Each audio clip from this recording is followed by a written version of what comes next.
Mesdames et messieurs, bonsoir. Merci d'avoir choisi RTI 1 à la une de ce 20h. Les fidèles chrétiens célèbrent la fête des rameaux en souvenir de l'entrée triomphale de Jésus-Christ à Jérusalem, où il fut acclamé par une foule nombreuse qui tapissait le sol de manteaux et de rameaux verts, formant comme un chemin royal en son honneur, une entrée triomphale à Jérusalem 6 jours avant la fête de la Pâque. Le procureur militaire Ange Kessi Kwame Bernard met en garde contre toute pratique de corruption au sein de l'armée. Il est en tournée de sensibilisation. Le procureur militaire a rencontré les agents de la police nationale. Au menu, les questions de raquettes, les rafles et les droits de l'homme. Nous aurons un dossier dans ce 20h consacré aux grossesses en milieu scolaire. Comment venir à bout de ce grand malaise qui secoue le secteur de l'éducation nationale dans notre pays. Les chiffres sont alarmants, notamment dans la région du Humboldt. Les autorités et les organisations de la société civile s'activent pour inverser la courbe. Didier Ratsiraka, figure emblématique de la grande île et du continent africain, s'est éteint. L'ancien chef de l'État malgache est décédé aujourd'hui à l'âge de 84 ans. Il avait été président de Madagascar de 1975 à 1993, puis de 1997 à 2002. Le président Rajolina a décrété un jour de deuil national ce lundi. Soyez les bienvenus sur RTI 1. Les fidèles chrétiens célèbrent la fête des rameaux, une commémoration en souvenir de l'entrée triomphale du Seigneur Jésus-Christ à Jérusalem, où il fut acclamé par une foule nombreuse, une foule en liesse qui tapissait le sol de manteaux et de rameaux verts, formant comme un chemin royal en son honneur, une entrée triomphale à Jérusalem 6 jours avant la fête de la Pâque juive. Franck Quadio. 7 jours avant la Pâque, le monde chrétien célèbre l'entrée triomphale du Christ à Jérusalem et sa passion. Dans cette paroisse à Cocody, les fidèles se procurent les rameaux. Cette commémoration a une signification particulière. Nous avons cette possibilité de célébrer Jésus dans toute sa splendeur et tout ça. Et cette fête aussi marque le début de la semaine 7, donc raison pour laquelle nous sommes venus aussi nombreux pour la célébrer. Triomphante entrée dans le temple, comme pour illustrer le symbole. C'est la bénédiction des rameaux et les fidèles se tournent vers l'entrée de la paroisse pour la vivre en communion. Scène caractéristique dans toutes les paroisses. À Notre-Dame de la Tendresse de la Riviera Goff, le Père Coussant relève cette célébration des rameaux comme l'expression de l'ambivalence du caractère humain que même le Christ a été obligé de subir. En nous, il y a des aspirations, mais en même temps, Jésus ne vient pas forcément comme nous le voulons. Et parfois, cela crée en nous des frustrations, cela crée en nous des infidélités. Donc, ce sont nos infidélités en réalité qui sont des crucifixions. Voilà pourquoi cette célébration doit nous replonger dans ce qui s'est passé pour nous aider à mieux comprendre, pour prendre les dispositions pour ne plus que ça se répète. Grâce à Dieu d'avoir rassemblé tous ces enfants à cette occasion. Et c'est une joie qui nous conduit vers la Pâque, qui sera vraiment une Pâque de résurrection pour tout le peuple. Moment festif, mais aussi un moment de recueillement. Au temple méthodiste uni Jérusalem d'Adjamé 220 logements, cette journée de dimanche est une journée inédite.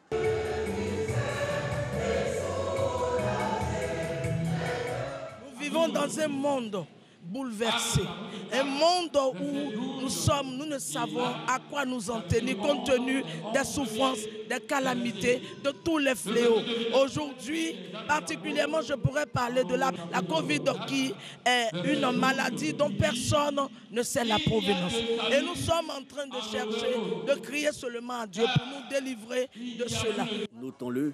Le dimanche des rameaux, connu dans le sud de la France comme le dimanche des palmes, est un rite accompli dans l'église romaine depuis le IVe siècle. Dans les églises réformées, cette célébration est liée à la confirmation des catéchumènes ou aspirants au baptême et à la confirmation.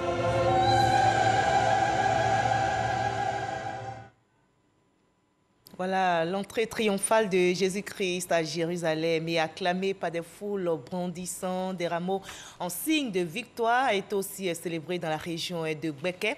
À Boaké, vous allez le voir, les fidèles chrétiens ont sacrifié à la tradition dans différents lieux de culte, nous rapporte Suro Corona. Le dimanche des rameaux commémore l'entrée solennelle de Jésus-Christ à Jérusalem où il fut acclamé par une foule agitant des palmes et déposant des manteaux sur son passage. À Bouaké, les fidèles chrétiens ont célébré la fête des rameaux qui annonce la Semaine Sainte. La Semaine Sainte précède la Pâque et est la dernière partie du carême.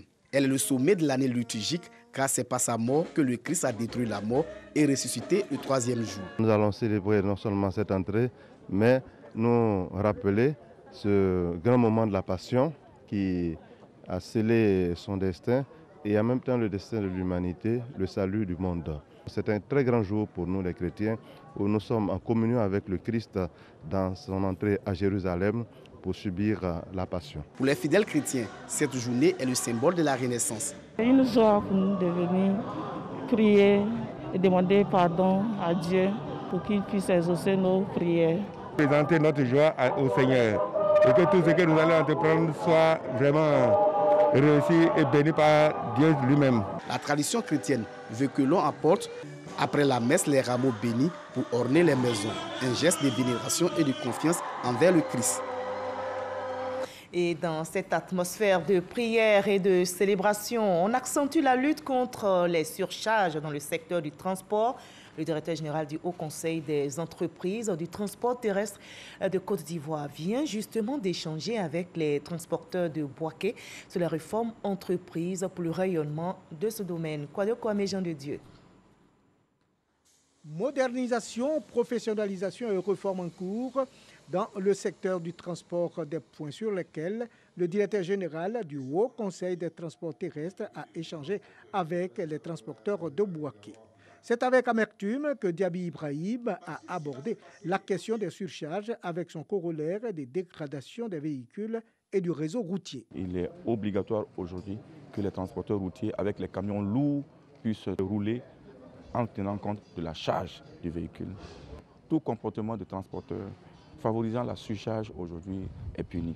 S'agissant des nouvelles réformes, il est fait obligation à celui qui désire exercer désormais la profession de transporteur de se constituer en entreprise afin de sortir le secteur du transport de l'informel. Comme le transport est fait pour avoir donc retour sur investissement dans un environnement concurrentiel assez dur, il est recommandé aujourd'hui à tous les transporteurs de pouvoir s'inscrire pour être des entrepreneurs de transport.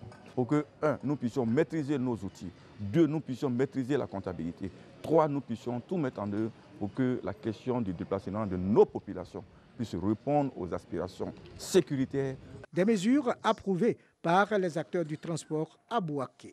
Tout est dans notre intérêt, tout est une question d'organisation pour être rentable. Moi j'ai commencé, j'ai déjà même considéré mes dossiers. Après Bouaké, la délégation du Haut Conseil des transports terrestres rencontrera les transporteurs de Kokogo. Non à la corruption. Le procureur militaire Ange Kessi Kwame Bernard met en garde contre toute pratique de corruption au sein de l'armée. Il est en tournée de sensibilisation. Le procureur militaire a rencontré les agents de la police nationale au menu de ces échanges. Les questions du racket, les rafles et les droits de l'homme. Laure Goretti, Abou Sanogo pour le reportage. Le contre-amiral Ange Kessi Kwame, commissaire du gouvernement à l'école de police d'Abidjan pour des échanges avec les fonctionnaires de police. Au centre de leur discussion, le phénomène du racket, les méthodes et conditions des rafles. Ange Kessi Kwame les a exhortés à être des modèles pour les populations. Nous avons donné des conditions, des mesures draconiennes pour que désormais les rafles soient bien encadrés. Parce que nous ne sommes pas contre les rafles, mais ce sont les méthodes des rafles que le parquet militaire n'aime pas du tout. Les RAF ont des exigences. Par exemple, vous avez reçu des mandats d'un juge civil qui vous demande de rechercher un individu. Vous êtes dans le cadre d'une procédure d'enquête où un individu doit être recherché, donc il faut savoir son identité. Vous êtes également dans un cas de couvre-feu où les RAF sont autorisés, ou vous êtes dans un cas où une personne vient de commettre une infraction et s'est réfugiée dans un quartier où il faut procéder à des RAF pour pouvoir le rechercher. Voici les 4 conditions des RAF. Mais dans un pays de droit, dans un pays de paix comme la Côte d'Ivoire, nous ne pouvons pas comprendre qu'à chaque quartier ou à chaque 10 mètres, on fasse des rafles, quelle que soit l'heure. Cette rencontre fait suite à des échos de corruption signalés.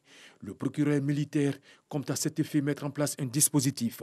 Celui qui sera pris en train de rafler et en retour prendre de l'argent, parce que nous avons infiltré ces services qui font ça. Nous allons les infiltrer pour avoir des preuves. Et si nous avons pris un seul policier qui a commis cette infraction-là, nous serons sans laxisme, et nous serons intraitables. Également, il faut respecter la police. Ange Kessikwame n'a pas manqué de féliciter le travail de certains et inviter la police à plus d'entraînement et de formation au maniement des armes à l'effet d'éviter les cas de bavure. L'eau est source de vie. On s'attaque aussi à la fraude dans le secteur. Le ministère de l'Hydraulique passe à l'offensive en mettant en mission 180 enquêteurs. Ils seront chargés de lutter contre la fraude sur le réseau d'adduction en eau potable. Eh bien, pour mieux accomplir leur mission, ils ont reçu le feuille de route des mains du ministre Laurent Kagba. Le reportage est signé Clément Boko. Dans plusieurs quartiers d'Abidjan, la quiétude des populations est souvent perturbée par des pénuries d'eau courante. Une situation à laquelle l'État veut apporter une solution avec un plan d'action précis. Le montant global du projet, c'est 47 milliards que le gouvernement a donné au secteur de l'eau pour alimenter ces 155 quartiers, pour le moment, sur près de 200 qui n'ont pas de l'eau. Des sous-quartiers. Vous pouvez voir un bon quartier urbanisé, mais il y a des petits quartiers où les gens n'ont pas de l'eau. Et ils sont obligés d'appeler des fraudeurs pour venir piquer sur le réseau SODECU et distribuer. Et eux, ils passent chaque jour pour encaisser l'argent. Souvent même, ils impriment des factures SODECU. Pour combattre la fraude sur les réseaux d'adduction en eau potable, 180 enquêteurs sont formés et mis en mission par le ministre de l'Hydraulique. Une aubaine pour ces jeunes qui font leur entrée dans le monde du travail. Nous, à notre niveau, c'est aller sur le terrain, c'est vérifier toutes sortes d'anomalies qu'on peut constater qui empêchent la SODECU de pouvoir récupérer ce qu'elle injecte comme argent et puis signaler ces anomalies, faire aussi de la sensibilisation auprès des personnes pour que ces personnes puissent avoir elles-mêmes leur compteur. Pour le bon déroulement du travail des enquêteurs sur le terrain, le ministre de l'Hydraulique fait une mise en garde. Lorsqu'on trouve quelqu'un sur le terrain qui est en plein pied dans la fraude, que nous l'avons saisi, ben écoutez, il fera la prison. La règle va s'appliquer.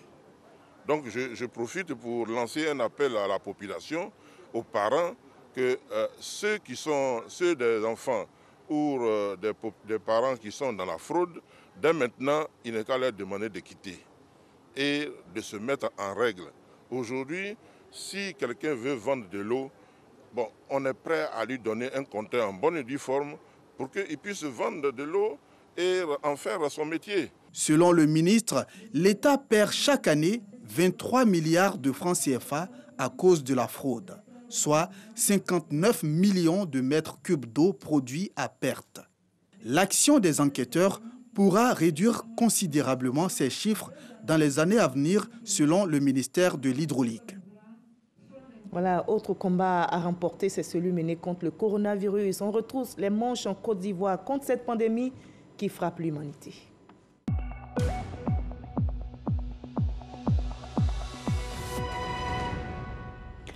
On ne baisse pas la garde dans l'observation des gestes barrières. Ce dimanche, on dénombre dans notre pays 319 cas positifs sur 4048 échantillons prélevés, 129 nouvelles guérisons et 5 décès malheureusement enregistrés ce jour.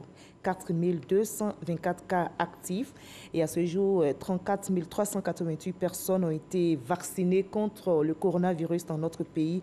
Faisons-nous vacciner, observons surtout les gestes barrières pour vaincre ce virus mortel. On en arrive à notre dossier de ce 20h consacré aux grossesses en milieu scolaire. Comment venir à bout de ce grand malaise qui secoue le secteur de l'éducation nationale dans notre pays? Les chiffres sont alarmants, notamment dans la région du Hambol. 80 grossesses enregistrées dans les classes de CM2 à la terminale cette année. Il faut agir et très vite, accentuer la sensibilisation. Nos reporters Bintou Pekele et Gilles Tonien ont sillonné quelques localités de cette région. On fait le point dans ce dossier que je vous invite à regarder.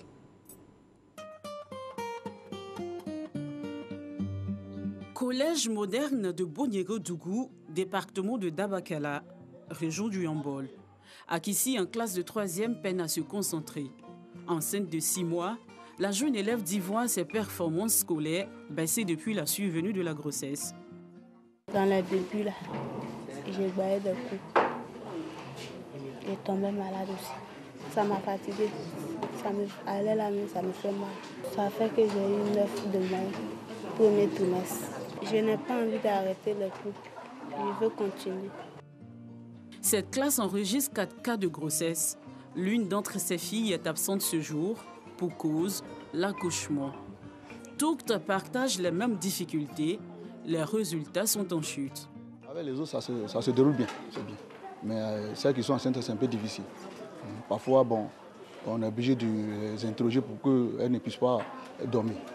La classe compte également 3 élèves pères. Porter une grossesse ou la faire porter à quelqu'un a toujours des répercussions. Bébé à la maison. Chez qui? Chez maman. Travailler, venir à l'école, ce n'était pas facile. Mais avec le temps, on a pu assumer les conséquences. Ce jour, l'assistant social du collège et son équipe font le tour des classes. Toutes les filles enceintes sont convoquées pour une réunion. C'est la routine ici. Ordre du jour, débattre des difficultés rencontrées pendant les cours et dans la vie scolaire. Le peu de temps que vous avez là, vous n'avez pas sommeil, vous n'avez pas mal. Si vous voulez vous coucher, couchez-vous. Mais révisez vos leçons. Si elles sont en cas d'examen, bon, il faut d'abord une dispense. Après, je demande encore un certificat de grossesse. Alors, une fois les 2 dossiers réunis, on peut sauver l'année. Les assistants sociaux doivent à leur tour rendre compte au principal du collège. Pour le premier semestre, les chiffres sont alarmants. 32 cas de grossesse déclarés pour ce seul établissement. La majorité des élèves d'ici sont issus des villages. D'abord, je vous dis qu'il y a un manque de logement, il n'y a plus de tuteurs. Donc, c'est entre une jeune fille et puis un garçon qui sont dans la même maison. Bon, vous voyez déjà que ça devient déjà monsieur, madame. Et puis, ils n'ont rien à manger. Donc, ça qui fait qu'elles sont livrées à beaucoup de choses. Mais si on a une cantine ici, déjà, ça peut limiter. S'il est difficile pour les élèves en grossesse de se concentrer, il l'est encore plus pour celles qui ont accouché. Entre études et devoirs de mère, la tâche n'est pas toujours aisée pour Céline, élève en classe de 4e. Souvent que je ne finis pas vite, on m'envoie l'enfant. Obligée d'interrompre la révision des cours pour donner le sein à son bébé de 2 mois. Le bébé est exclusivement nourri au sein. Impossible pour la mère d'alterner son alimentation, faute de moyens. C'est la fin des cours pour cette matinée. Céline doit regagner son domicile. C'est dans cette maison de fortune que vit la jeune fille avec son bébé et 7 autres élèves. Dans cette promiscuité, tous sont livrés à eux-mêmes. Les cours ont commencé le 2 janvier. Mon bébé était là et puis je me débrouille un peu. C'est pas facile. 13 heures. L'élève mère doit reprendre le chemin de l'école avec la peur au ventre d'être à nouveau interrompu par les pleurs de son bébé. À l'hôpital général de Bonniré-Dougou, les grossesses des élèves constituent de nombreux cas de consultation. La maternité a enregistré 25 accouchements d'élèves pour les mois de janvier et février. Natacha, élève en classe de 5e, ne rentrera pas chez elle avec son bébé après l'accouchement. Il vient de décéder. J'ai fait un garçon. L'accouchement était difficile. J'avais mal au ventre, j'avais mal au rein. Les bassins immatures, les difficultés pour pousser, puisqu'elles sont encore jeunes, elles ne connaissent pas. Elles ne viennent pas régulièrement aussi en CPN. Alors qu'à 9 mois, à chaque CPN, on fait les sensibilisations. Elles ne sont pas préparées à l'accouchement. Donc elles viennent face aux difficultés, on prend une décision. L'auteur de la grossesse, un autre élève, sous le choc. À 100 km de Bonniré-Dougou, la commune de Tortilla. Dans cette école primaire, une élève manque à l'appel. En classe de CM2, celle-ci vient d'accoucher. Nous nous joignons à la direction de l'école qui lui rend visite ce jour. J'ai accouché le vendredi ci passé. J'ai besoin d'habits pour bébé. Moi, je vais aller à l'école, je vais travailler demain. À Katiola, chef-lieu de région, le lycée moderne Gaston Ouassena Koné comptabilise plus de 26 cas de grossesse. La sensibilisation reste la seule arme de prévention. Mais se pose la question des auteurs de ces grossesses. L'enfant, il peut avoir des difficultés à étudier. Maintenant, le professeur qui est à l'école va profiter de cette situation? Moi, j'ai fait la synthèse pour toute la draine de Katiola. Je n'ai vu nulle part le nom d'un professeur comme auteur de grossesse. De nos jours, ils savent qu'il y a une sanction qui les attend. Selon la coordonnatrice du Centre d'écoute et de conseil, les auteurs de ces grossesses sont généralement les hommes de petits métiers et les élèves eux-mêmes. La région du Yambol compte plus de 80 cas de grossesse pour le premier semestre. Un chiffre préoccupant pour le directeur régional de l'éducation nationale. Il faut intensifier la sensibilisation, sensibiliser également les parents sur les dangers que courent leurs enfants lorsque les enfants ne sont pas dans les bonnes conditions de travail. Et nous comptons aussi entreprendre d'autres actions auprès des leaders communautaires. Je pense que tout ça, l'un mis dans l'autre, nous pouvons réduire le phénomène. Au cours de l'année scolaire 2017-2018, la région du Yambol a enregistré 102 cas de grossesse contre 73 en 2018-2019 et 104 en 2019-2020. De 2013 à 2018, 20 750 grossesses ont été enregistrées sur toute l'étendue du territoire. Face à ces chiffres, plusieurs actions ont été entreprises par le ministère de l'Éducation nationale, de l'enseignement technique et de la formation professionnelle. Au nombre de celles-ci, la création de la direction de l'égalité et de l'équité du genre, sise au 25e étage de la Tour D. Ici, la question est sur la table. Nous avons introduit dans les curricula, les programmes éducatifs, ce qu'on appelle les leçons de vie, pour apprendre aux enfants à dire non. Il y a aussi un plan d'accélération de lutte contre les grossesses en cours de scolarité qui a été élaboré avec l'appui de UNFPA. Nous avons élaboré, grâce à l'appui de UNICEF, la stratégie nationale de réintégration des filles enceintes et mères. Dans cette perspective, il y a 7 lycées de jeunes filles avec internat qui sont en projet. Ces établissements-là vont nous aider à mieux encadrer nos enfants. En attendant d'atteindre le niveau 0 grossesse en milieu scolaire, Nathalie reste rongée par 2 douleurs à Bonirutougou, la perte de son bébé et son absence au cours. Nathalie aura-t-elle la force de reprendre le chemin de l'école? Les grossesses en milieu scolaire restent un frein pour l'éducation de la jeune fille.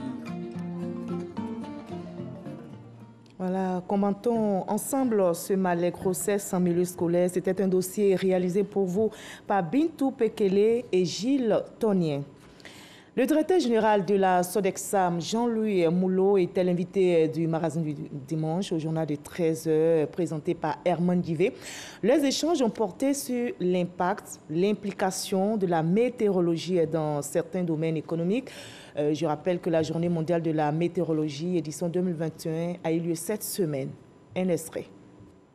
La Sodexam est la structure de référence qui est systématiquement consultée par les partenaires techniques et cela nous permet d'affiner notre expertise qui est aujourd'hui reconnue non seulement au plan national mais également au plan international. Et je voudrais me réjouir de ce que la Côte d'Ivoire compte 3 stations centenaires qui ont été définies stations centenaires par l'OMM, donc l'Agence spécialisée des Nations Unies, parce que nous avons su, durant 100 ans, sans discontinuer, collecter des données météorologiques qui participent aujourd'hui du patrimoine scientifique de l'humanité. Cela nous offre l'opportunité de porter à la connaissance des décideurs, mais également des populations, les différents bénéfices de la météorologie, avec les applications très très variées dans les domaines de la défense par exemple, dans le domaine de la sécurité, qu'il s'agisse de sécurité ou sécurité civile, dans le domaine de la santé également, où la météorologie a un impact, et pour d'autres secteurs d'activité tels que les transports, transport maritime, transport terrestre, transport aérien, le BTP, les grands travaux d'infrastructure qui sont également consommateurs de données météorologiques. Quand on sait l'importance pour notre pays du secteur agricole, qui est l'un des piliers de notre économie, on comprend mieux l'importance de disposer d'informations et de données météorologiques fiables afin de renforcer la productivité de ce secteur d'activité économique. Les prévisions indiquent une pluviométrie dans les normes pour la zone nord et centre de la Côte d'Ivoire. Pour la zone sud et pour le littoral, nous aurons des précipitations beaucoup plus élevées que celles qu'on a pu observer sur les périodes précédentes. Donc il y a donc des raisons de s'inquiéter. Hein. Absolument, il y a nécessité de prendre des mesures, d'anticiper De toute façon, le gouvernement le fait en amont de chacune des saisons des pluies. Et cette année, les précipitations sur le sud et le littoral seront beaucoup plus importantes que ce que l'on a pu observer par le passé. Une plantation d'EVA, un certificat foncier, c'est l'objectif affiché par la Fédération des producteurs de la filière EVA de Côte d'Ivoire. La filière vient justement de mettre le cap sur la sensibilisation foncière. Le lancement de l'opération s'est déroulé à Yamoussoukro et va concerner les 18 zones de production du pays. Kades Sokodogo.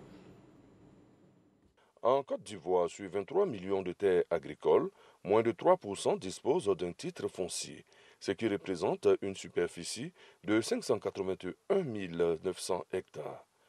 80% des conflits inter- et intracommunautaires sont justement dus au foncier. La Fédération des producteurs de la filière EVA de Côte d'Ivoire entend prendre le taureau par les cornes en mettant le cap sur la sécurisation foncière.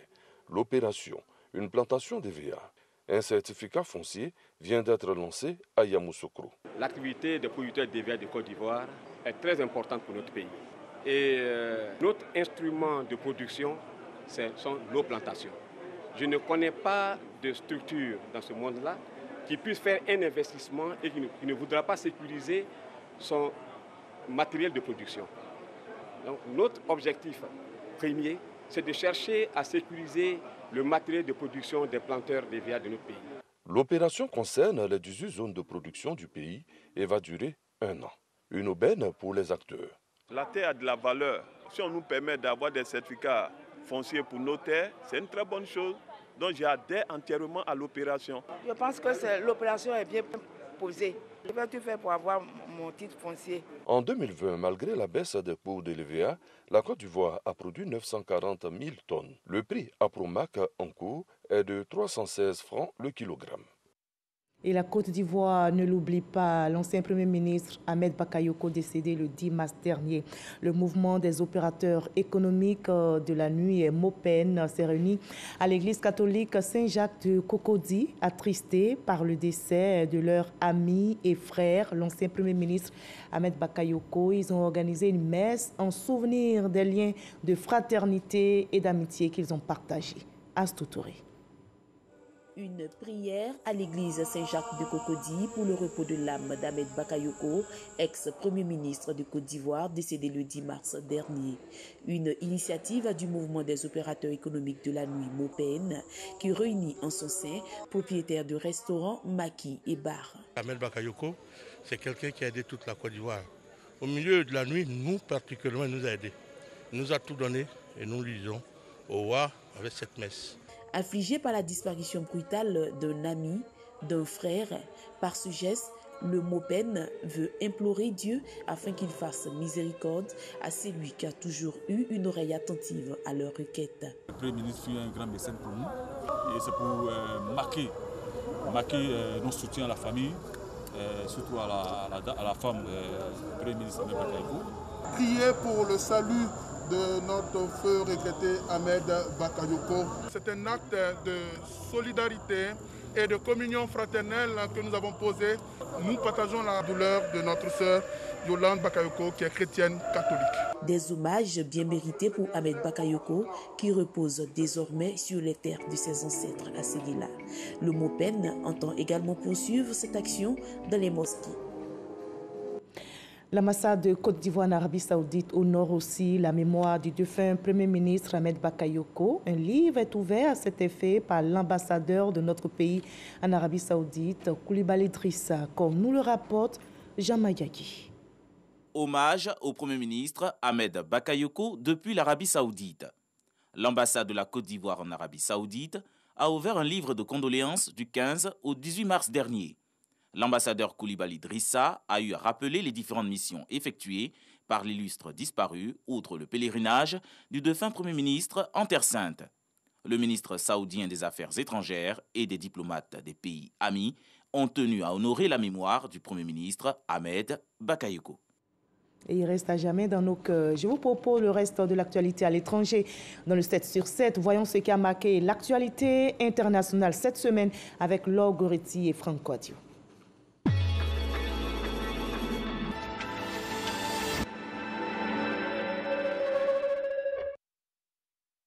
Guy Brice Parfait Kolela est mort dans la nuit de lundi des suites de la Covid-19 lors de son évacuation sanitaire vers la France. L'opposant Guy Brice Parfait Kolela apparaissait à cette élection comme le seul vrai rival du président sortant Denis Sassou Nguesso qui a remporté la présidentielle. La police a arrêté et inculpé mardi un jeune homme de 21 ans suite à une fusillade la veille dans un supermarché dans le Colorado. 10 personnes, dont un policier, ont perdu la vie dans cette fusillade. Le présumé suspect identifié devrait être transféré vers une prison locale selon la police. Un porte-conteneur géant taïwanais long de 400 mètres et large à 259 mètres a bloqué depuis mercredi le canal de Suez. Le trafic maritime a été interrompu. Le porte-conteneur s'est échoué sur cette route maritime commerciale très empruntée après avoir été déporté par une rafale de vent. 6 jeunes Maliens ont été tués dans le nord-est du pays lors d'une frappe aérienne de la force française Barkhane visant des djihadistes. Les autorités locales parlent plutôt de jeunes chasseurs tués alors qu'ils traquaient du gibier. La frappe a eu lieu à l'extérieur de Talataya, localité située entre Gao et Menaka. Heiko Maas, le ministre allemand des Affaires étrangères, s'est rendu vendredi avec ses homologues français Jean-Yves Le Drian et l'Italien Luigi Di Maio à Tripoli pour afficher le soutien de l'Union européenne au nouveau pouvoir d'union nationale libyen. Ensemble, ils ont appelé au retrait immédiat des mercenaires de Libye. À l'occasion de la journée des forces armées, c'est un impressionnant arsenal de l'armée birmane qui a défilé ce 27 mars dans la capitale, Naypyidaw, devant le chef de l'armée, désormais chef de la junte au pouvoir, le général Min Aung Hlaing. Au même moment, de nouvelles manifestations pro-démocratie étaient durement réprimées dans plusieurs villes du pays. L'ex-chef de l'État malgache Didier Ratsiraka est décédé ce matin à 84 ans. L'officier de marine surnommé l'amiral rouge pour sa politique socialiste avait été président de Madagascar 2 fois, de 1975 à 1993, puis de 1997 à 2002. Il était hospitalisé en début de semaine pour un contrôle de routine.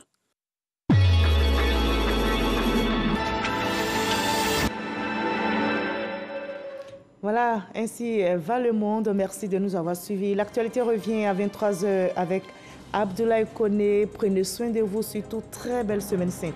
À toutes et à tous.